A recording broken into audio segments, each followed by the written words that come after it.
Have you ever wondered or asked yourself, what's my purpose in life? Over 6 immersive days at Date with Destiny, Tony Robbins can help you find that answer, providing you tools to reshape your destiny and design the life of your dreams. Date with Destiny is Tony's favorite event, and it's the one you might have seen in that Netflix documentary, I Am Not Your Guru.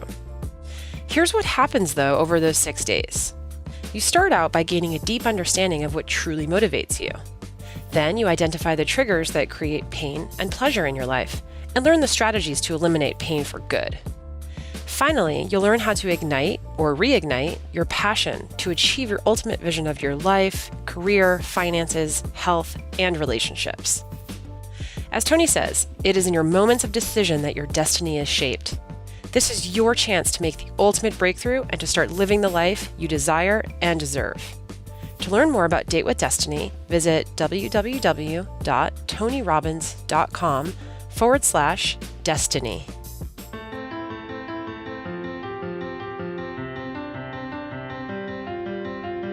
One of the most important decisions you can ever make is the person you choose to spend the rest of your life with. Yet so many of us make this decision with blinders on, ignoring some of the most glaring red flags. And it is these red flags that often become very real issues in the relationship and can lead you down a path of pain, suffering, and heartbreak. In this episode of the Real Breakthrough series, we're going back to one of Tony's most intimate events, where he's working with participants on building extraordinary relationships.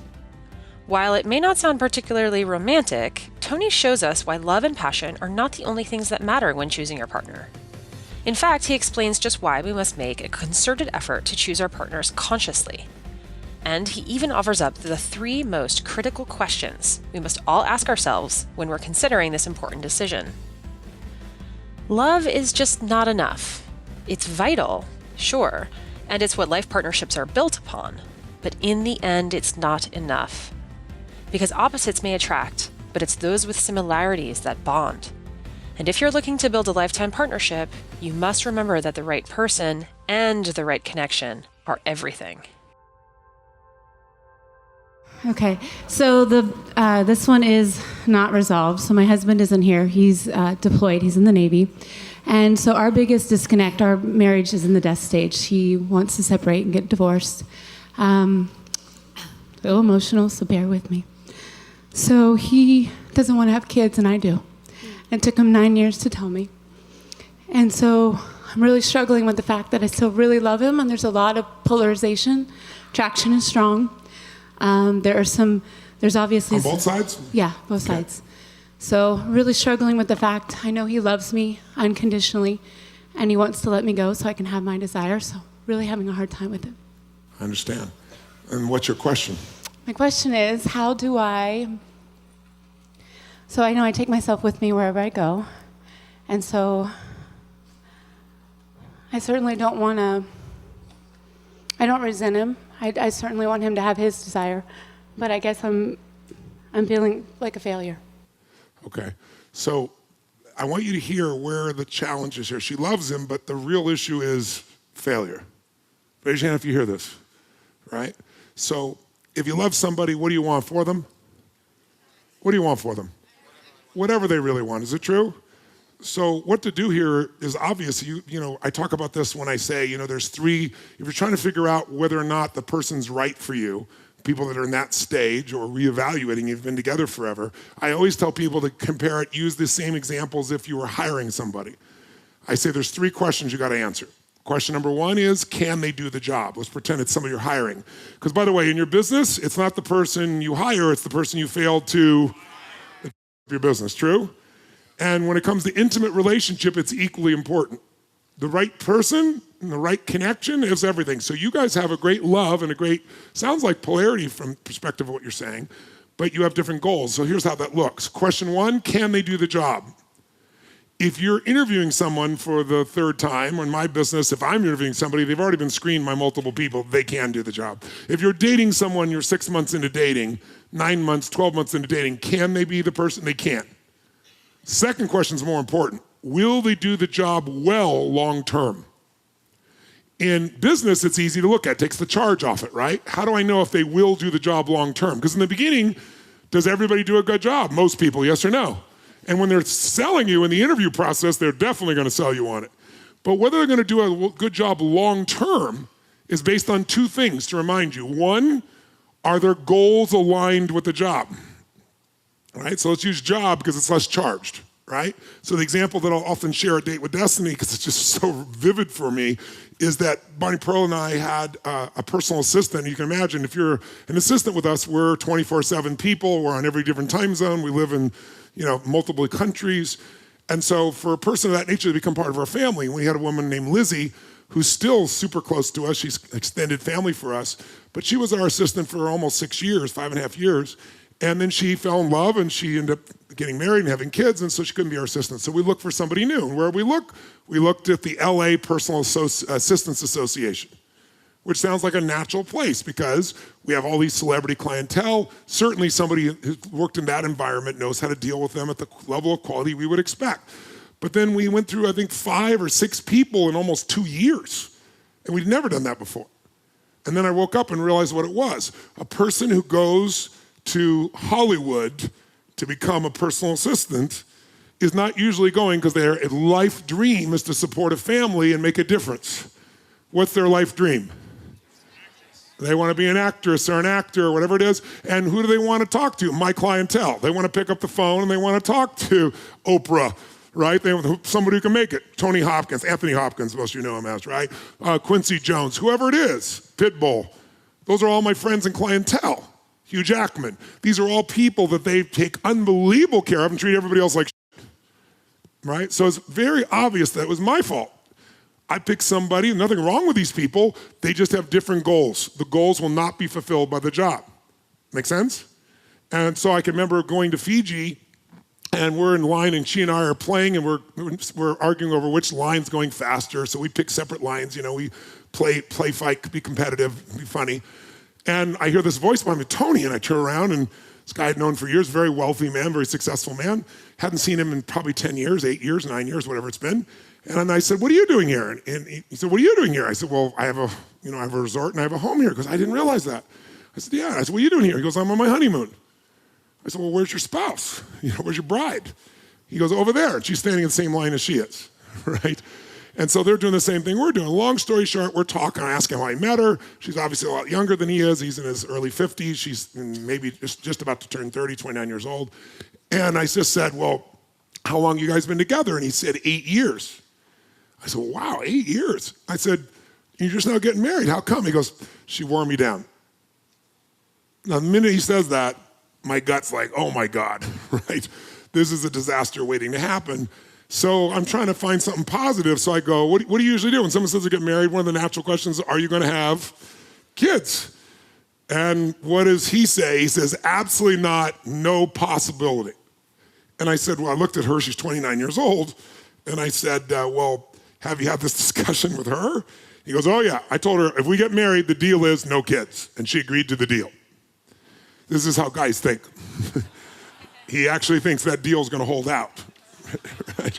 So I'm looking at him thinking, oh my God. So then we finally get through the line, catch up with Bonnie Pearl. She's been standing next to her. They've been talking, so they've met. So we introduce each other around the circle and everything else, and then we say goodbye. And I look at her, and she looks at me, and we both like, what the right?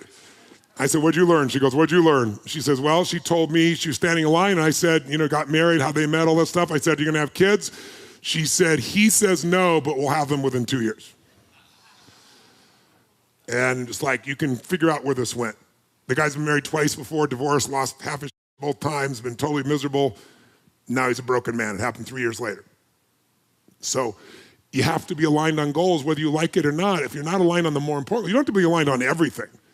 But issues like children is a pretty large one. And then the third one you got to ask yourself, besides that, I should say, the second part of will they do the job, is really, is their nature reinforced by the job?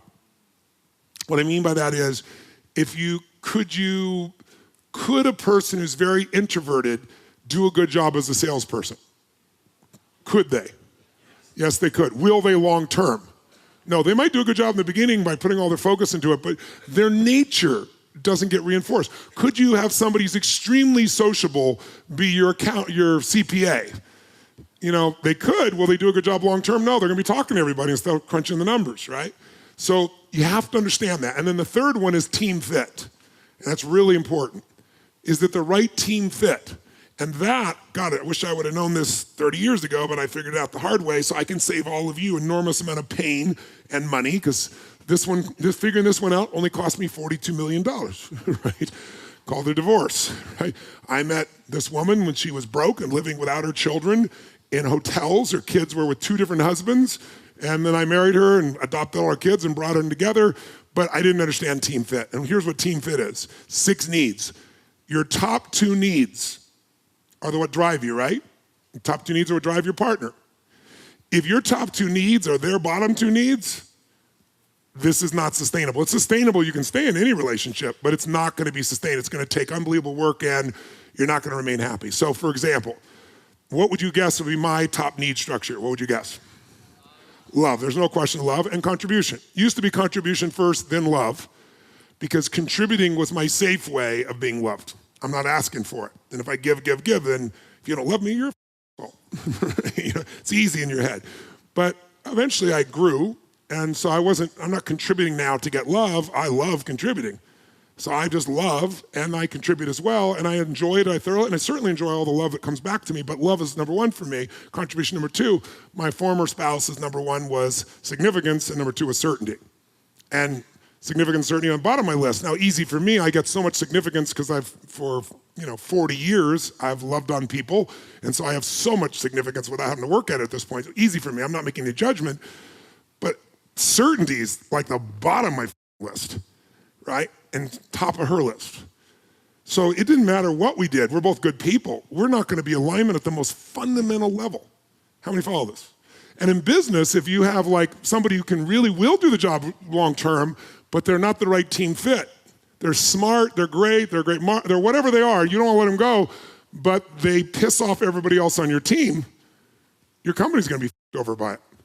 In real life, the most important decision is who you're gonna spend your life with.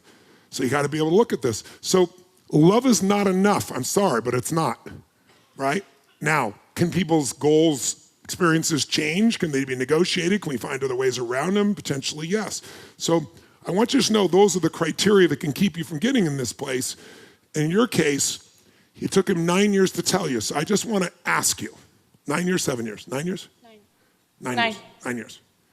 Are you going to tell me and look me in the eye that you had no hint in those 9 years? Of course I did. Okay.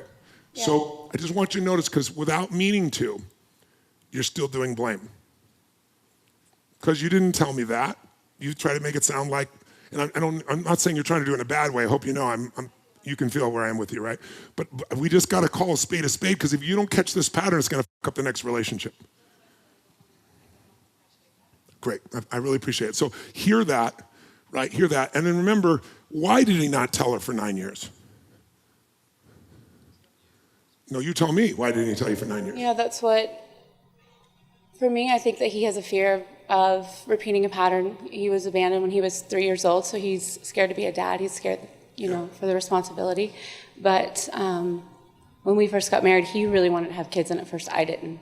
And so it shifted over time. And Interesting. And so... what made you not want to have kids then, and what made you want to have them now? In the beginning, it was because I was really focused on helping people, growing my business, wanting to contribute at a high level. So the time thing and I felt like that was something that I really wanted to pursue at first, and then later that could change. But I was open to having kids. I just didn't want to have them right away. And why did he change his point of view from wanting to have them to not wanting to have them? Yeah, so that's where the communication really breaks down. So he's really, told me that he still wants to have them. It's an infertility issue, so there's a lot that he needs to do that he just continues to put off. And I didn't even bring up the subject for 2 years because I thought I want to support him. I just want to be unconditionally loving and just back off. And then I wish I knew. He doesn't. You wish you knew if you asked him? Yeah, of course. And what does he say? He says he wants to have kids. He's always said that he really wants to have kids. And I'm really confused because I thought that the real problem here is he doesn't want to have kids. Well, clearly his actions speak louder than words, so that's been obvious, but he's... That's a slippery slope you're running down right now. Sure. How many have taken actions that are not reflective of your desires. They're reflective of momentum. They're reflective of the state you're in. They're reflective of responsibilities. How many have done this before? So are you telling me that you're judging he doesn't want to have kids because he's not doing it? Or are you telling me he's telling you directly he does not want to have kids? He's told me directly he doesn't want to have kids. Okay, and that's happened just recently? Just recently. Okay. Are you sure that it's about kids? Yeah, I am. What makes you sure? Because I think he, like I said, I feel like he knows. I think that he just, my intuition tells me that he thinks that he would change his mind, that eventually he would feel comfortable with it, that it just kind of, over time, that he would get more comfortable with it. Yes. And I think that he's just finally decided that ultimately, I think he's just really comfortable with his life, where he is, responsibilities. He loves what he does. He's a diver in the Navy. He really loves that. He travels all the time. Yes. And so I think he's just come to terms that he's really comfortable. And you're not. So the bottom line is I want you to notice, though, too, what you told me from the beginning was, at the very beginning here, if I heard you correctly, was it's the failure. Well, I think I'm holding on to that when you say somebody really loves you, they'll do anything for you. Yes. Yeah. So if he really loves me, I feel like he would do this. Yes, he would, but he won't put himself in a place where he feels like he's going to make you unhappy, honey, from the way you've described it. Your description tells me that he feels bad because he doesn't want that for his life, and he does want you to be happy, and he knows you want it, so he's willing to give that to you by stepping away. That's not what you want, but that's actually him loving you. I know. So where's the failure? I'm yeah, confused you're by right. the failure. You're right. I don't know. No, I'm not right. I'm asking. Can you see that if he really doesn't want that, but he still loves you? Because you're telling me he really loves you and there's great polarity. Yeah. So here's what's really true. Think about it. He's on his journey. What do you know about a man? Where is he in his journey? He's in his tunnel. That's the other thing. I don't want to, why would you be surprised? What man is going to want to have a child in the middle of being in the tunnel? Gentlemen, make some noise how that would feel. That's insane. I know that. But I also know that he's been in there for a long time, so. Yes. That's why I'm struggling with unconditionally loving him and trying to just wait it, just be supportive and wait as long as I can. But I also feel like he knows that biological clock is ticking. Give this the meaning of what it really is, at least the way you've presented it so far. Since he's here, I can't tell you for sure, but it sounds like here's a man who's on his journey to try to become a king. He may not. He may be a prince. Right now, he's got a little kingdom. The kingdom is he's part of this team or this group. He might be a knight. I don't know where he is. But it sounds like he's in the tunnel, at least from your perspective. And in that situation, there's no possibility that he's going to be supportive of this. Even if he said yes, inside he'd be freaking out completely. So he's been honest with you finally. And he's told you, this is the life that I'm really going for. And I love you and I don't want to hold you back. That's an example of somebody loving you. It's not harsh. It's not mean. He's not beating you up. He's not making you wrong. No, I know that. He's just saying our goals are different at this stage of our lives. And so I want you to have this. So where is the failure? I guess it's more frustration because I love him so much. I understand. And frustration means that life is different than you think it should be, but frustration is different than disappointment. Disappointment means it's over and you do nothing about it. Raise your hand if you see the difference. Frustration means she still thinks there's something possible. Is that right? Yeah. So what is possible? Tell me then. Because frustration is not a bad emotion. We don't like it. But it's a good emotion because it means something's still possible, at least in her mind. What's possible? Well, I'm trying to look at the options on the table here. What's possible is that I could just be okay with not having kids. That's one option. Tell me more. Eventually he'll get out of the tunnel. Eventually and maybe he'll decide that he wants to have kids. It's possible. Tell me another. So one option is just be okay with no kids. Another option is go freeze my eggs so I don't lose the option and see if he makes it out of the tunnel, and maybe I can help him out of the tunnel by my absolute love and support. right? And Cheryl Lynn, you freezing your eggs, there is a real thing unconsciously, biologically, physiologically in a woman's body with the clock. And so you going and freezing your eggs, honey, will create space for you. Space for you, because truthfully, you're not going to just fall into another, you never know, but you're probably not going to fall into a relationship. And if you do, it would just create space in yourself and with him to be able to choose more consciously, because that's part of it, is you're feeling that Pressure. I am, but I'm also open to adoption, so it doesn't have to be my kid. beautiful. Now we got a third one, adoption. Yes, adoption. Yeah. Okay, what's the fourth option? By the way, remember, if you've been around me, one choice is no choice, Yeah. right? Two options is a dilemma. There's always at least three options, and when you get to three, you'll find there's 4, 5, or 6. Now, you may not like them all equally, but you want to pull them out, because even lousy options can lead your mind to find new options. But what she's basically in is a dilemma. Right now, her brain is, either I stay with him and I don't have kids, or, I leave him and I go try to find him somewhere else, but I love him. Well, that's a dilemma. That make you crazy. It is making you crazy. So tell me another option. So I'm heard so far, here's what I've heard. I've heard I could say, I'm fine without kids. I've had this much of my life like that, and it's been beautiful. Second option, I could freeze my eggs and stay with him and say, I'm gonna love him, and as time goes by and he sees that he's loved, and I'm not pressuring as much, there might be an opening, he might come through the tunnel. Third one is I could adopt. What's the fourth option? I can't think of one. Pardon me? I can't think of one. Yeah, you can. Okay. You didn't even give yourself a moment. I was when you were talking. I don't know. Actually, stay with him, not have kids, stay with him, freeze my eggs, and hope that he comes out of the tunnel. Yeah. Or you could leave him. Leave him. Go find another man and go have kids. A man whose goal is to have kids, who loves it and wants that. Yeah. And in that piece, it's the same thing as the plane going down. You leaving him without the judgment that he did this, it's a failure. He told me, he waited 9 years, that whole drama of that, remove that judgment and that lie, and you're actually open. It's the plane going down. We chose in that moment to stay connected. So just because you're leaving him and you love this human being, you can stay in love with him. Absolutely. Leaving him doesn't mean that you don't love him, you don't have him in your life. That's just a conscious way to actually separate. Yeah, and we've had a great conversation about It's it. beautiful. We both really love and respect each other regardless. So, and yeah, I have no regrets whatsoever. You have no regrets, but just be mindful. The judgment of he did this 9 years ago, Yeah. he waited for 9 years, that blocks you actually staying connected to him. That blocks the intimacy. Yes, I understand that. Yeah. We both saw that, right? Just trying to bring it to you. So you got 4 options. So now when you look at those options, let's start with the first one for a second. Why do you want a child? Because I'm going to be an amazing mom. I feel like, I have so much to offer. I feel so, I love kids. I've been with kids my whole entire life, helping them. I just feel like it's a really fun desire. I feel like it'd just be a really great journey, and the love and connection. So many of my friends have kids, and I love, the variety, the uncertainty, and the contribution mostly. And could you get those in another way? I'm not telling you should by any stretch. I just want to make sure we explore each one and we look at what it means. How many follow?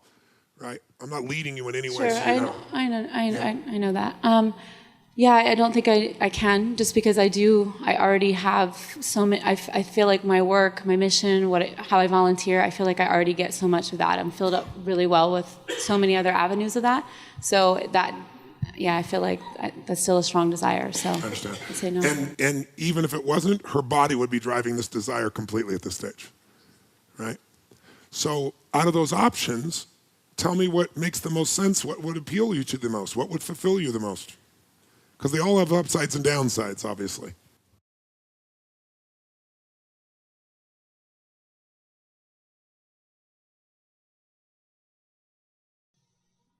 Yeah, so, and I'm trying so hard to say here.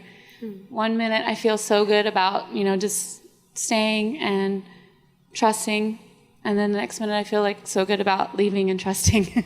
So I feel like I really go back and forth. I understand. And that's where I'm struggling. So what's your picture if you leave and trust? What's going to happen?